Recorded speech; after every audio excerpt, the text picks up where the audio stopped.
সদর্থক পদক্ষেপ নেই, এটাতে আমরা খুব আশঙ্কিত।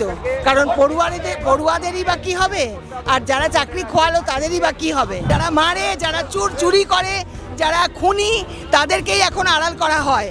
আর যারা শিক্ষিত, যারা তাদের হকেরটা নিয়েই ব্যস্ত, আর কিচ্ছু না, শুধু হকটা নিয়েই শান্ত, তাদের উপরেই এই খাড়া নেমে আসে।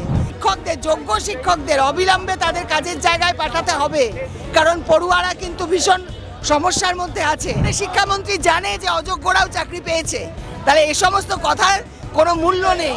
পশ্চিমবঙ্গ সারা দেশের মধ্যে হাস্যাস্পদ হয়ে গেছে, এটা মেনে নেওয়া যায় না।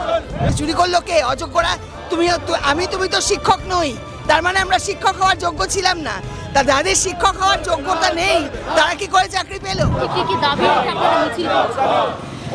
প্রথমত সর্বাগ্রে সেটা হচ্ছে যে যোগ্য চিকিৎসকরা বিকাশ ভবনের সামনে আজও বসে আছে, এবং তাদের উপর যে পুলিশের নির্মম অত্যাচার, এই অত্যাচারের বিরুদ্ধে, এবং এই যে বসে আছে সরকারি তরফে প্রশাসনিকভাবে কোনো রকম সদর্থক পদক্ষেপ নেই, এটাতে আমরা খুব আশঙ্কিত।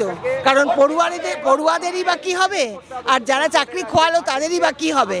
যে পুলিশ সেদিন নির্মমভাবে পিটিয়েছে, আপনাদের মনে আছে 14ই আগস্ট সেই পুলিশ আমাদের কাছে আশ্রয় চেয়েছিল, আমরা তো মারিনি, আমরা আশ্রয় দিয়েছিলাম তাদের। তারা ভুলে গেছে হয়তো সেই সমস্ত। আমাদের রাজ্যে এখন উল্টো পুরাণ চলছে। তো সেই ঘটনার প্রতিবাদে এই যোগ্য শিক্ষকদের অবিলম্বে তাদের কাজের জায়গায় পাঠাতে হবে, কারণ পড়ুয়ারা কিন্তু ভীষণ সমস্যার মধ্যে আছে। সমাজটা এমনি যেতে বসেছে, শিক্ষাটা না থাকলে আরো অবস্থা খারাপ।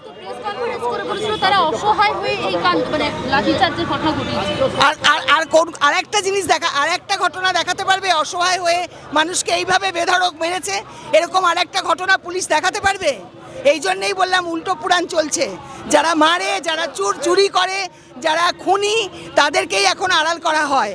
আর যারা শিক্ষিত, যারা তাদের হকেরটা নিয়েই ব্যস্ত, আর কিচ্ছু না, শুধু হকটা নিয়েই শান্ত, তাদের উপরেই এই খাড়া নেমে আসে। এছাড়াও যে দীর্ঘদিন ধরে যে ডিএর বঞ্চনা, এবং তাতে মাননীয় মুখ্যমন্ত্রীর নানা রকম কটূক্তি, তা সত্ত্বেও আজকে ডিএ কিন্তু অধরা। যেটা এসছে সেটা কিন্তু বকেয়ার একটা সামান্য অংশ, তাতেই নাকি সাংঘাতিক গেল রব উঠে গেল, টাকা নেই। তাহলে এই টাকাগুলো দিয়েই তো সমস্ত জনকল্যাণমূলক প্রজেক্ট উনি চালিয়েছেন, তাহলে সেই সরকারি কর্মচারীদের উনি কটূক্তি করেন কি হিসেবে? ফলে আমাদের সেটা দিতে হবে, এবং যোগ্য শিক্ষকদের ওই বিকাশ ভবন থেকে ক্লাসরুমে পাঠাতে হবে। এছাড়া প্রত্যেকটা জায়গায়, স্কুল, কলেজ, হাসপাতাল, কোথাও কোনো সাফিসিয়েন্ট লোক নেই। আমাদের হাসপাতালে ডাক্তার নেই, নার্স নেই, গ্রুপ ডি নেই, টেকনোলজিস্ট নেই, কেউ নেই। তাদের অবিলম্বে নিয়োগ করতে হবে, কারণ এটাই হচ্ছে মানুষের জন্য উন্নয়ন, এটাই হচ্ছে মানুষের জন্য কল্যাণ। এই দাবিতে কার জন্য হয়েছে? চুরি করলো কে? অযোগ্যরা। তুমি তো শিক্ষক নই, তার মানে আমরা শিক্ষক হওয়ার যোগ্য ছিলাম না। তা যাদের শিক্ষক হওয়ার যোগ্যতা নেই, তারা কি করে চাকরি পেল? যেখানে শিক্ষামন্ত্রী বলছেন যারা যোগ্য তারা পাবে, তার মানে শিক্ষামন্ত্রী জানে যে অযোগ্যরাও চাকরি পেয়েছে। তাহলে এই সমস্ত কথার কোনো মূল্য নেই। পশ্চিমবঙ্গ সারা দেশের মধ্যে হাস্যাস্পদ হয়ে গেছে, এটা মেনে নেওয়া যায় না। শিক্ষকরা যারা আন্দোলন করছেন তাদেরকে ডাকা হয়েছিল, আর যারা টাকা নিল, যাদের ব্ল্যাঙ্ক ওএমআর শিট জমা দিল, তাদেরকে কই ডাকা হলো না? তো এই অবস্থার মধ্যে লড়াই করা ছাড়া মাথা উঁচু করে বাঁচার আর কোনো রাস্তা নেই। তাই আমরা আজকে রাজপথে। বাংলা হান্টের আরো খবর দেখতে নজর রাখুন।